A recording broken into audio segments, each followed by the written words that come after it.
આજે આ સુરેન્દ્રનગર ખીજડીયા હનુમાનની સામે આમ આદમી પાર્ટી દ્વારા આજે એક મોંઘવારીની બારામાં આજે વિરોધ પ્રદર્શનનો કાર્યક્રમ કર્યો છે. સરકારશ્રી જ્યારે 2014માં આ દેશમાં જ્યારે સત્તા મેળવી હતી ત્યારે એમ કહેતા કે અમે તાત્કાલિક મોંઘવારીનું નિરાકરણ લાવશું, અને ત્યારે એમ કહેવામાં આવતું કે જે ગેસનો બાટલો 450 રૂપિયામાં 450 રૂપિયામાં મળે છે અમે 350 રૂપિયામાં ગેસનો બાટલો આપશું. અત્યારે તમે જોશો કે ગેસનો બાટલો 1100 થી 1200 રૂપિયાનો ગેસનો બાટલો અત્યારે ભાજપના મળતિયાઓ, વેપારીઓ અને દલાલો દ્વારા એટલા કાળા બજાર કરવામાં આવે છે કે 900 રૂપિયાનો ગેસનો બાટલો અત્યારે 1800 રૂપિયામાં મળે છે, અને જે કોમર્શિયલ બાટલો જે 1400 રૂપિયા હતા અત્યારે મિત્રો એના 2800 રૂપિયા એ ગેસના બાટલામાં જે સમગ્ર ગુજરાતમાં અને દેશમાં મળે છે.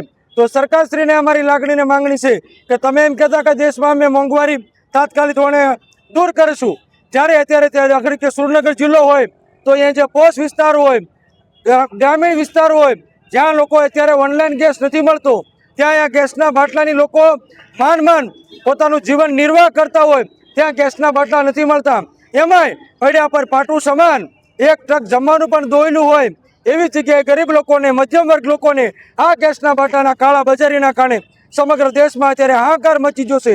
તો આમ આદમી પાર્ટી દ્વારા આજે ધરણા પ્રદર્શન, વિરોધ પ્રદર્શન કરવામાં આવ્યા છે. જો તાત્કાલિક ધોરણે આ ગેસ તમામ લોકોને મળતો નહીં થાય, ગેસની જે કિંમત હતી એમાં પણ ઘટાડો નહીં કરવામાં આવે તો અમે ઉગ્ર આંદોલન કરશું. સુરેન્દ્રનગર જિલ્લામાં તમામ જગ્યાએ ઔદ્યોગિક ગેસ, ઘર વપરાશનો ગેસ એની સરકારશ્રી દ્વારા કૃત્રિમ અછત ઊભી કરવામાં આવી છે, જેના કારણે ભાજપના દલાલો દ્વારા લોકોને લૂંટવામાં આવે છે, ગેસના કાળા બજાર કરવામાં આવે છે. સિરામિક ઉદ્યોગ સુરેન્દ્રનગર જિલ્લાનો થાનનો તમામ મૃતપાય થઈ ગયો છે. અહીંયા બાકી હોટલ ઉદ્યોગમાં લોકોને પારાવાર સમસ્યા ભોગવવી પડે છે. 800-900 રૂપિયાનો ગેસનો બાટલો 1800 રૂપિયા ચૂકવવા પડે છે. જે ભાજપની દલાલ ગેસનો બાટલો લઈને દોડીને સભામાં દોડીને જતી હતી, અત્યારે 1100 ને 1200 રૂપિયા ગેસના બાટલાનો ભાવ છે. ક્યાં છે ભાજપના દલાલો? કોઈ વિરોધ કરવા કેમ નથી તૈયાર? કેમ કોઈ એક શબ્દ બોલવા તૈયાર નથી?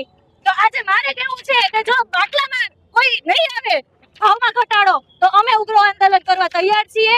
અને ઇઝરાયલ, ઈરાન, અમેરિકાનું જે યુદ્ધ ચાલે છે એની અંદર મોદી સરકાર જે છે એમનો પર્સનલ જે છે મુદ્દો એપ્સ્ટીન ફાઇલ અને જે ગૌતમ અદાણીને બચાવવાની કોશિશ કરવામાં આવી રહી છે, તો એના માટે થઈ આખો દેશ ગુલામ નહીં બને. એ મોદીનો પર્સનલ પ્રોબ્લેમ છે, તો મોદી પર્સનલી ગુલામ બનશે, દેશ ગુલામ નહીં બને અને એનું પરિણામ દેશ નહીં ભોગવે.